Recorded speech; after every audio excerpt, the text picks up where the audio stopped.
जय श्री राम। आप सभी का मैं अपने चैनल में फिर से बहुत बहुत स्वागत करती हूँ। जैसे कि हमने पिछली कथा में बात किया था कि प्रभु श्री रामचंद्र जी ने देवी अहिल्या जी को श्राप से मुक्त कर दिया था। अब आगे कथा की ओर हम बढ़ते हैं। विश्वामित्र जी के पास जनकपुरी से एक निमंत्रण आता है राजा जनक जी की तरफ से कि उनकी पुत्री का स्वयंवर किया जा रहा है और उसमें वो सादर आमंत्रित है। विश्वामित्र जी सोचते हैं कि मैं तो जा ही रहा हूँ, साथ में अपने दोनों शिष्यों को भी ले जाता हूँ, यानी प्रभु श्री रामचंद्र जी को और श्री लक्ष्मण जी को भी। वो दोनों भाइयों को अपने साथ लेकर निकलते हैं। विश्वामित्र जी के साथ और भी ऋषि मुनि थे। सभी भगवान का नाम लेते हुए, गंगा जी का स्नान करते हुए, गंगा जी की कथा सुनाते हुए जनकपुरी पहुँचते हैं। जनकपुरी की शोभा इतनी आनंदमयी थी जिसको देखकर प्रभु श्री रामचंद्र जी और लक्ष्मण जी बहुत प्रसन्न होते हैं। जनकपुरी में प्रवेश करते ही भगवान देखते हैं कि हर घर में दीपक जल रहा है, भगवान की आराधना हो रही है। नगरवासी अपने राजा से बहुत प्रसन्न हैं और ये बहुत ही शुभ संकेत होते हैं किसी भी राज्य के लिए कि वहाँ के नगरवासी अपने राजा से बहुत प्रसन्न हैं। उसी प्रकार से जनकपुरी में राजा जनक जी से भी उनके नगरवासी बहुत प्रसन्न रहते हैं। ये सारी चीज़ें देखकर प्रभु श्री रामचंद्र जी, लक्ष्मण जी, विश्वामित्र जी और भी साथ में जो ऋषि मुनि थे वो बहुत प्रसन्न होते हैं। अब वो आगे की ओर बढ़ते हैं। जैसे ही जनक जी को ये बात पता चलती है कि विश्वामित्र जी आए हुए हैं, वो उनके स्वागत सत्कार के लिए आगे बढ़ते हैं और मुनिवर को विश्राम करने के लिए उनके कक्ष में लेकर जाते हैं। अब जितने भी ऋषि मुनि थे, नगरवासी थे, प्रभु श्री रामचंद्र जी और लक्ष्मण जी को देखकर, उनकी शोभा को देखकर, उनके रूप को देखकर ललायित हो रहे हैं। सभी के मन बड़े ही प्रसन्न हो रहे हैं प्रभु श्री रामचंद्र जी के रूप को देखकर। श्याम रूपी जिसका बदन हो, मृग के समान जिसके नयन हो, कमल के समान जिसके होठ हो, पीतांबर धारण किए हुए, चेहरे पे एक सुंदर सी मुस्कान धारण किए हुए, साम्य रूप देखकर और सूर्य की तरह एक अलग तेज देखकर सारे नगरवासी बहुत ही प्रसन्न होते हैं। जब राजा जनक जी उन दोनों भाइयों को देखते हैं तो वो भी मंत्रमुग्ध हो जाते हैं। अब राजा जनक जी दोनों भाइयों के सरल स्वभाव, तेज गुण को देखकर विश्वामित्र जी से एक प्रश्न करते हैं कि हे स्वामी, आप मुझे इतना बताइए कि ये दोनों किनके पुत्र हैं। तब गुरुवर बताते हैं कि ये सूर्यवंशी राजा दशरथ जी के पुत्र श्री रामचंद्र जी और श्री लक्ष्मण जी हैं। और साथ ही साथ वो पूरी कथा भी बताते हैं कि किस तरीके से ताड़का का इन्होंने वध किया, साथ ही साथ सुबाहु मारीच का भी वध किया, किस तरीके से इन्होंने अहिल्या देवी को श्राप से मुक्त किया, सारी कथा बताते हैं। तब राजा जनक जी ये पूछते हैं कि क्या मैं जो सोच रहा हूँ वो सत्य है? क्या ये वही हरि है जिनका त्रेता युग में इंतजार किया जा रहा था? तब विश्वामित्र जी बहुत ही मुस्कुरा कर बोलते हैं कि आप जो सोच रहे हैं वो सत्य है। और प्रभु श्री रामचंद्र जी विश्वामित्र जी को मुस्कुरा के बताना चाहते हैं कि प्रभुवर मेरे सारे भेद मत खोलिए, कुछ भेदों को छुपा कर भी रखिए।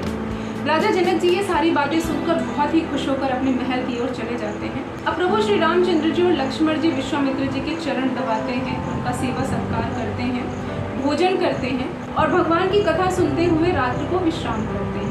उसके बाद सूर्योदय होने से पहले और गुरुवर की निंद्रा खुलने से पहले ही प्रभु श्री रामचंद्र जी और लक्ष्मण जी उठ जाते हैं। वो उठकर स्नान आदि करते हैं। उसके बाद वो पूजा करने के लिए सोचते हैं कि पुष्प वाटिका हम जाए और वहाँ से हम पुष्प लेकर आए। वो पुष्प लेने के लिए दोनों भाई निकलते हैं और उसी समय रानी सुनैना की बात को मानकर माता सीता भी माँ गौरी की पूजा करने के लिए पुष्प वाटिका में आई होती है।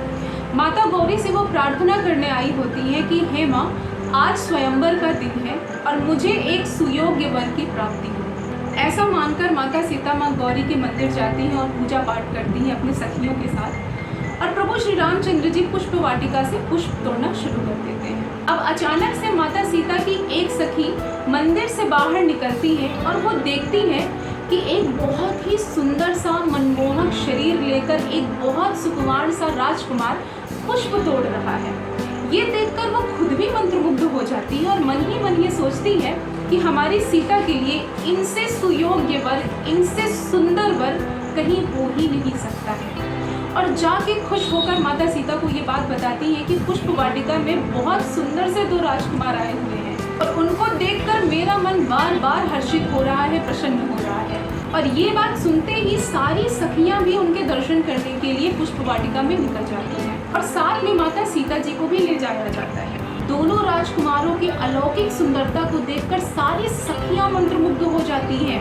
और जब माता सीता ने प्रभु श्री रामचंद्र जी को देखा तो उनका पूरा शरीर ही वहां पर स्थिर हो जाता है। और यही हाल प्रभु श्री रामचंद्र जी के साथ भी होता है। जब वो माता सीता को देखते हैं तो एक जगह वो स्थिर ही हो जाते हैं। दोनों के नयन एक दूसरे को लगातार निहारते रहते हैं। फिर सारी सखियां ये विचार करती हैं कि कहीं रानी सुनैना इस बात को लेकर घबरा न रही हो कि मेरी बेटी को इतना वक्त क्यों लग रहा है। ये सोचकर वो माता सीता को मंदिर लेकर चली जाती है और प्रभु श्री रामचंद्र जी और लक्ष्मण जी साथ मिलकर पुष्प तोड़ने लगते हैं।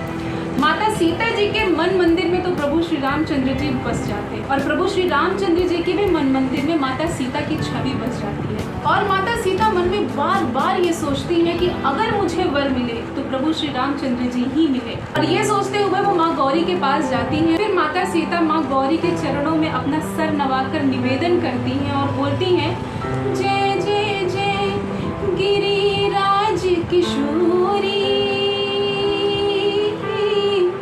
जय महेश मुख चंद्र चकोरी।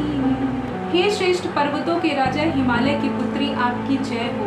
हे महादेव जी की मुख रूपी चंद्रमा की चकोरी आपकी जय हो। पति देवता सुती महु मातु प्रथम तब रे।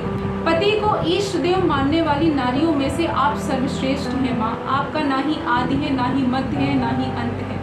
मैं आपके समक्ष सिर नवाकर आपसे विनती करती हूँ। तब विनय प्रेम बस भई भवानी, खसी माल मूरत मुस्कानी।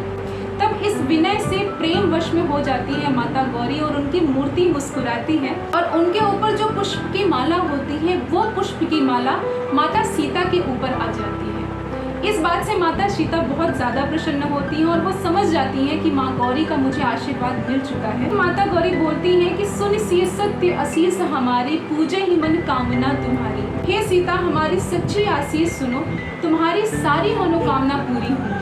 नारद वचन सदा सुच साचा, सो वर मिलहि जाहि मन राचा। नारद के सारे वचन सत्य होंगे और जो वर तुम चाहती हो वो वर तुमको मिलेगा। ऐसा माता गौरी उनको आशीर्वाद देती हैं और ये बात सुनकर माता सीता बहुत प्रसन्न होती हैं और इसी प्रसन्नता के साथ वो बाहर निकलती हैं। लेकिन मन में बार बार ये विचार भी आ रहा है कि मेरे पिताजी ने इतना बड़ा प्रण लिया है जिसे पूरा करना शायद असंभव है सभी के लिए। क्या प्रभु श्री रामचंद्र जी शिव जी का धनुष तोड़ पाएंगे? इस बात को भी लेकर माता सीता मन में घबरा रही है, परेशान हो रही है। लेकिन प्रभु श्री रामचंद्र जी माता सीता की हालात समझ रहे हैं और माता सीता मन में खुशी और निराशा लेकर महल की ओर जाती हैं अपनी सखियों के साथ। तो यहाँ तक थी माता सीता और प्रभु श्री रामचंद्र जी की मिलन की कथा। अब इसके आगे हम बात करेंगे कि किस तरीके से प्रभु श्री रामचंद्र जी ने धनुष को तोड़ा और माता सीता से उन्होंने विवाह किया। तो मैं आशा करती हूँ कि आज की कथा आप सभी को पसंद आई होगी। अब हम मिलने वाले हैं अपने आने वाली कथा में। आज के लिए जय श्री राम।